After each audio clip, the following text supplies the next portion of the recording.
Hello there, everybody. Welcome to the live cast where I am going to be talking about some leadership tactics and principles that are specific to COVID-19, but actually apply to any wide range of crises that we may be confronted with as leaders.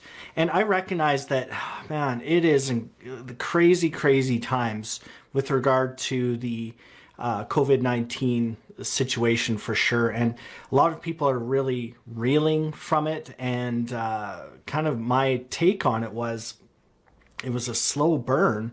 And then it just kind of, hit really, really hard in terms of awareness and things like that. So I'm going to be talking about some principles and tactics that you can take away right at the end of this session and apply them to your leadership situation. And for me, it's all about my transformational leadership method, where I talk about practical wisdom as a pillar. I talk about leading from the inside, because if you can control what happens on the inside, then you can influence positively what happens on the outside. So that's the second pillar. And then the third pillar is leading in real time, where to me, leadership is all about critical moments, and critical moments that have to be handled in the moment, where you don't have time to go back and grab your book or your manual or check something out.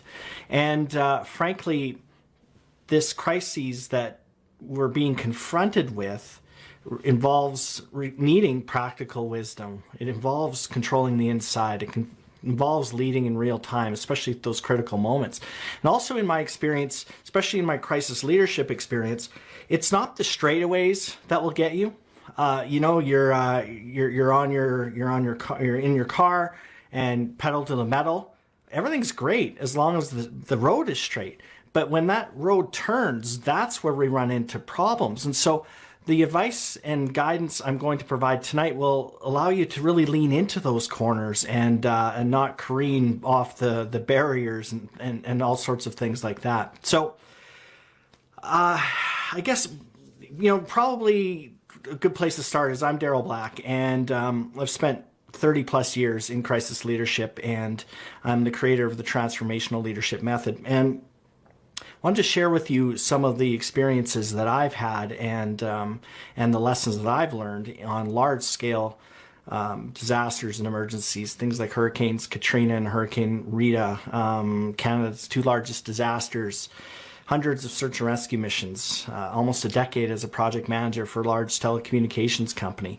And I remember it was 2016, and we were a team I belonged to.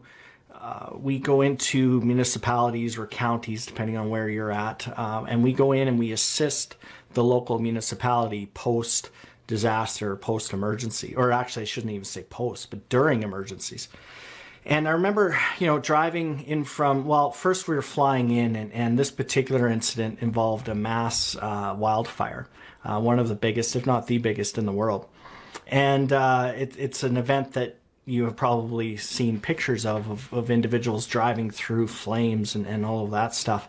So we go in and we respond to that. And I remember, flying over the city, and you could see, well, there's still obviously a ton of smoke, but a lot of, you could just see very clear delineations of where the fire had impinged upon the city, of which it was pretty substantial.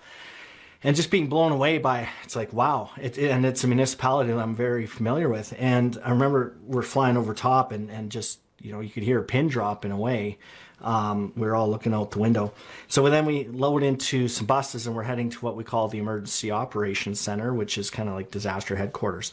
And for me, it's never about the incident itself. It's never about the crisis itself at first, which sounds kind of counterintuitive.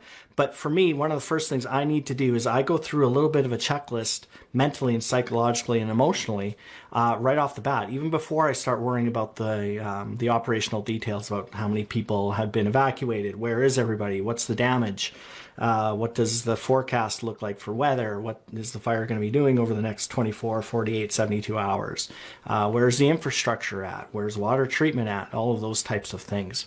So it's that process and those methods that I go through on a regular basis and continue to that I'm going to share with you tonight.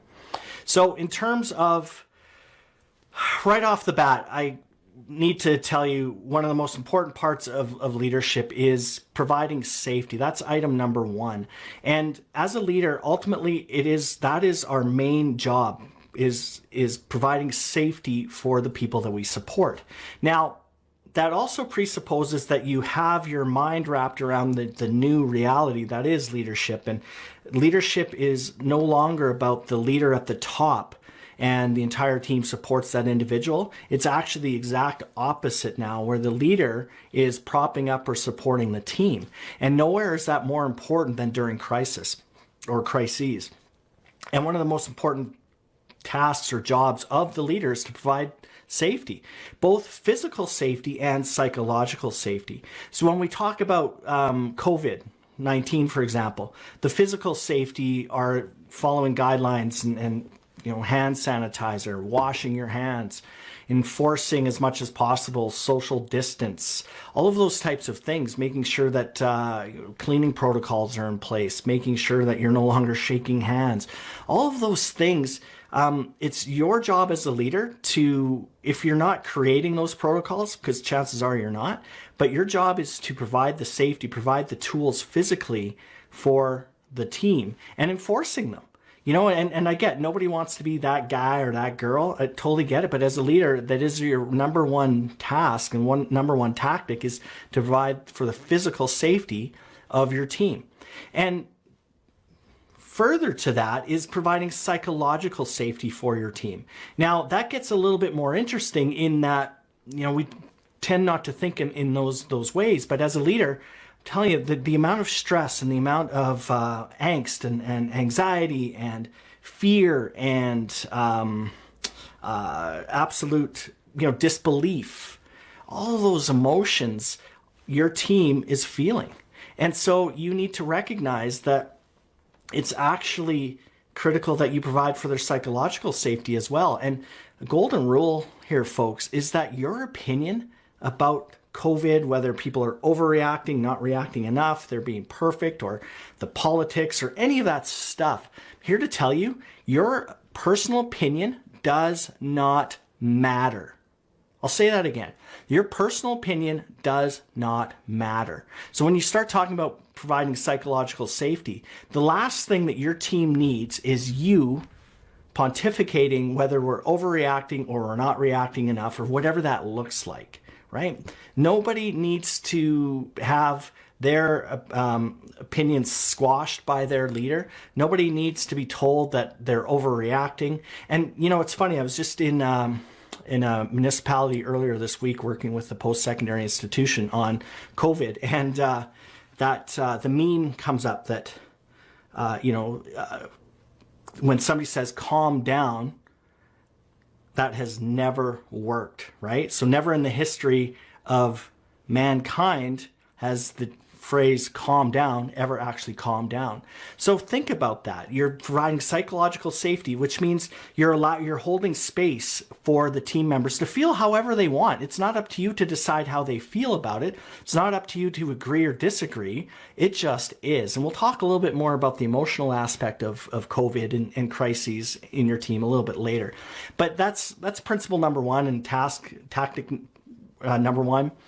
Provide physical safety, so all of those physical tools and things like that, and the psychological, which is actually even more important. So hold space for them, allow them to feel how they feel, allow them to have whatever opinions they have. Don't impose your values or your will on them, because that will now further alienate and isolate them, and they're already feeling pretty upset. And what's needed is actually people to come together and not separate. And as a leader, if you start doing away with psychological safety, people will now start to separate, and the anxiety will increase.